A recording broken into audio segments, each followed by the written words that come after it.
Morning students. हम बात कर रहे थे कार्टेशियन, स्फेरिकल पोलर और इसी क्रम में सिलेंड्रिकल कोऑर्डिनेट सिस्टम की। कोऑर्डिनेट सिस्टम हम आपको इसलिए बता रहे हैं क्योंकि वेक्टर अलजेब्रा या और भी मैथमेटिकल फिजिक्स की जब बात करेंगे तो आगे बहुत सारी ऐसी प्रॉब्लम्स आएंगी, या इलेक्ट्रोमैग्नेटिक्स में आप बहुत सारी ऐसी प्रॉब्लम्स करेंगे जिसके लिए कोऑर्डिनेट सिस्टम्स की जानकारी होना बहुत ज़रूरी है। क्योंकि बहुत सारी प्रॉब्लम्स इलेक्ट्रोमैग्नेटिज्म की ऐसी आएंगी जिनमें आपको प्रॉब्लम ज़रूरी नहीं है कि कार्टेशियन कोऑर्डिनेट सिस्टम में ही दी गई हो सकता है कि वो सिलेंड्रिकल कोऑर्डिनेट सिस्टम में दिया गया हो, या हो सकता है वो स्फेरिकल पोलर में दिया गया हो। अब सपोज कीजिए आपको डाइवर्जेंस निकालना है, तो डाइवर्जेंस आप सीधे सीधे क्या जानते हैं, डेल डॉट एनी फंक्शन, ये आप जानते हैं डाइवर्जेंस। लेकिन मान लीजिए ये फंक्शन कार्टेशियन कोऑर्डिनेट सिस्टम में है, तब तो चलिए आसान है, आप कर लेंगे इसको। यही फंक्शन अगर स्फेरिकल पोलर कोऑर्डिनेट सिस्टम में दिया है या यही फंक्शन सिलेंड्रिकल कोऑर्डिनेट सिस्टम में दिया है, तब आप डाइवर्जेंस कैसे निकालेंगे, या कर्ल कैसे निकालेंगे, या ग्रेडियंट कैसे निकालेंगे, इन सब चीज़ों की जानकारी के लिए आपको कोऑर्डिनेट सिस्टम्स की जानकारी होना बहुत ज़रूरी है। तो आप लोग दो कोऑर्डिनेट सिस्टम बता चुका हूँ मैं आपको, कार्टेशियन और स्फेरिकल पोलर। अब बात करते हैं सिलेंड्रिकल कोऑर्डिनेट सिस्टम की। लगभग उसी तरह से है, स्फेरिकल पोलर में हम स्फेयर की बात करते हैं, यहाँ हम सिलेंडर की बात करेंगे। यहाँ पर जो हमारे कोऑर्डिनेट्स होते हैं वो होते हैं रो, फाई और जेड। आप नोट करते रहें, Q1 जो है वो रो है, Q2 जो है वो फाई है, और Q3 जो है वो जेड है। रो, फाई और जेड। इसी क्रम में हमारे यूनिट वेक्टर्स हो जाएंगे रो कैप, फाई कैप और जेड कैप, जिनको कि हम U1, U2 और U3 से लिखेंगे। तो Q1, Q2, Q3 क्या है, रो, फाई, जेड, और U1, U2, U3 rho cap, phi cap, Z cap. है क्या ये सिलेंड्रिकल कोऑर्डिनेट सिस्टम। यहाँ पर रो जो है वो सिलेंडर का रेडियस वेक्टर है। अब जाहिर सी बात है सिलेंडर की रेडियस चेंज होगी नहीं, मतलब रो फिक्स रहेगा। यहाँ पर अगर हम चित्र की सहायता से देखें तो हमारा 3 एक्सिस हमने आपको दिखाए हैं, OX, OY और OZ। अब देखिए कोई पॉइंट P है, OP, O से P को मिला है OP, और इस OP का प्रोजेक्शन हम XY प्लेन में लें, जो हमारा हो जाएगा OM। ये OM क्या है, वही रो है, OM ही रो है। इस OM का इस X एक्सिस से जो एंगल है वो फाई है। OM का X एक्सिस के साथ जो एंगल है वो फाई है, और जेड आप जान ही रहे हैं, जेड तो जेड है। तो इस तरह से हमारे P के कोऑर्डिनेट, सिलेंड्रिकल कोऑर्डिनेट जो बने वो रो, फाई और जेड। अब बात कर लेते हैं, इस पॉइंट को हम थोड़ी देर के लिए n कह देते हैं। ये हमारा 90 डिग्री एंगल है, ये एंगल फाई है। तो ट्रायंगल OMN की बात कर लें, ट्रायंगल OMN। इसमें अगर आप cos फाई लें तो देखिए क्या आएगा, ON upon OM, cos phi ON upon OM, ON upon OM। ON क्या है, वो X है, यही तो X होती है।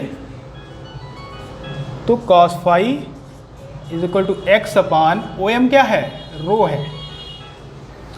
यहाँ से आपको मिल जाएगा X is equal to rho cos phi. इसी तरह से अगर आप साइन फाई लें तो देखिए क्या आएगा साइन फाई जब आप लेंगे तो आएगा MN अपॉन OM, मतलब यहाँ लिखे दे रहे हैं sine phi is equal to MN upon OM। अब MN क्या है, MN आप जानते हैं, कार्टेशियन में देख चुके हैं, ये Y होता है। तो Y अपॉन OM, OM क्या है, रो।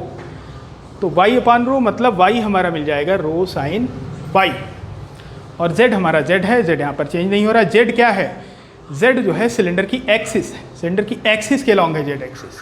जो Z एक्सिस है ये हमारी सिलेंडर की एक्सिस के अलॉन्ग है। तो आप इतना समझ गए, कोऑर्डिनेट्स क्या है, रो, phi, Z, Q1, Q2, Q3, और कार्टेशियन के साथ इनके रिलेशन क्या है हमने चित्र की सहायता से बता दिया। X is equal to rho cos phi, Y is equal to rho sine phi, and Z is equal to Z। फिर वही बात, line element, area element, volume element. तो मैं बता रहा हूँ लाइन एलिमेंट की बात करें, इसको मैं थोड़ा सा मिटा रहा हूँ।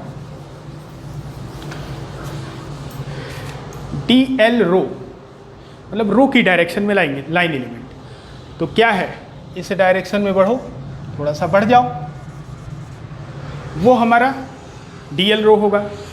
और चूंकि रो की डायरेक्शन में यूनिट वेक्टर रो कैप है, तो यूनिट वेक्टर हमने साथ में शामिल कर दिया, तो ये वेक्टर एलिमेंट बन गया। मतलब D L rho is equal to D rho into rho cap. अब बात कीजिए डी एल फाई, मतलब यहाँ पर ध्यान दीजिए, डी एल रो हमने कहा है तो फाई और जेड फिक्स रहेंगे। यहाँ कहीं लिख लीजिए फाई एंड जेड फिक्स।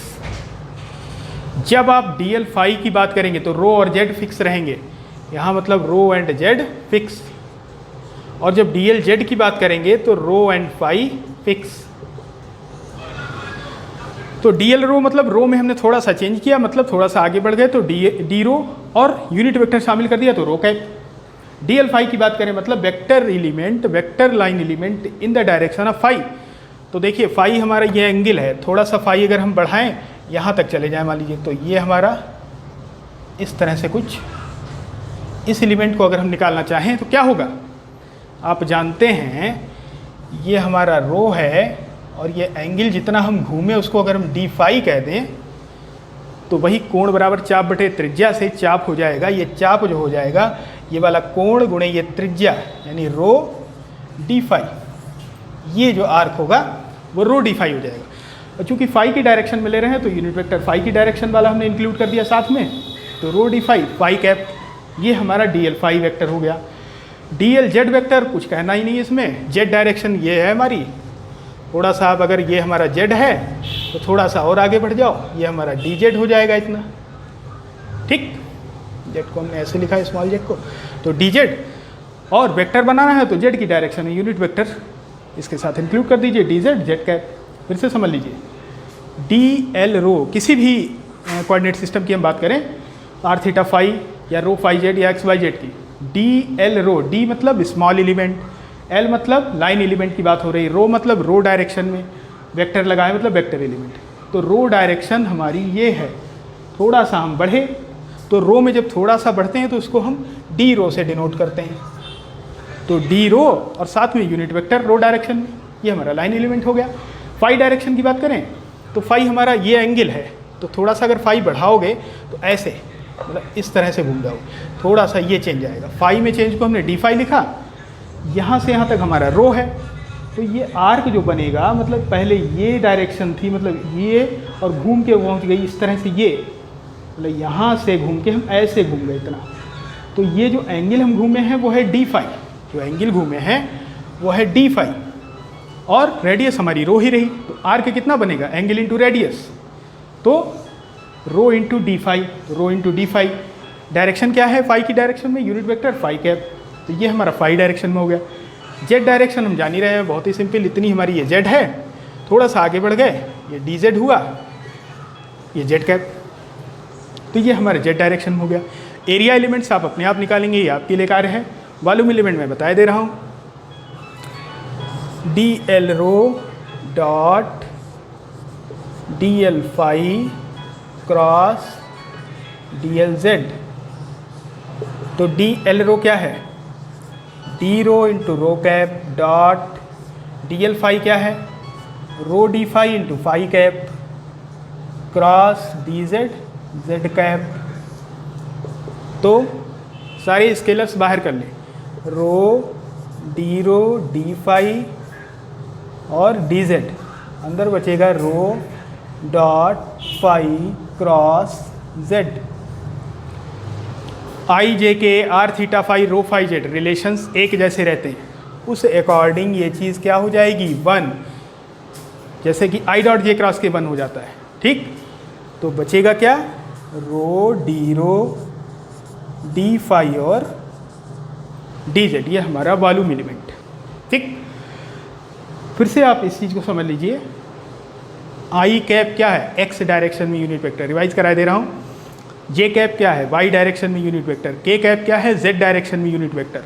इसी तरह से आर थीटा फाई है, इसी तरह से रो फाई जेड है।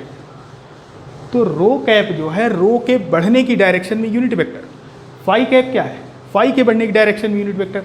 इसी तरह से ये जेड कैप, ये एलिमेंट जो हमने निकाला हम फिर से बता देते हैं, ये एंगल हमारा ये फाई था, थोड़ा सा अगर हम और घूम गए तो ऐसे पहुंच गए, इसको इस तरह से मिला दिया, ये एंगल डी फाई, ये रेडियस तो हमारी रो ही रही। तो अगर ये आर्क निकालना चाहें तो एंगल इंटू रेडियस रो डी फाई, वही रो डी फाई लिखा है, और फाई डायरेक्शन में यूनिट वेक्टर इस तरह से। तो उम्मीद है आपको ये समझ में आया होगा। और इसके बाद हम यूनिट वेक्टर्स के बीच क्या रिलेशन है ये बताएंगे, फिर ग्रेड, डाइवर्जेंस, कर्ल और लाप्लासियन ऑपरेटर सभी कोऑर्डिनेट सिस्टम में कैसे निकालना है वो बताएंगे, फिर हम आगे बढ़ेंगे। Thank you.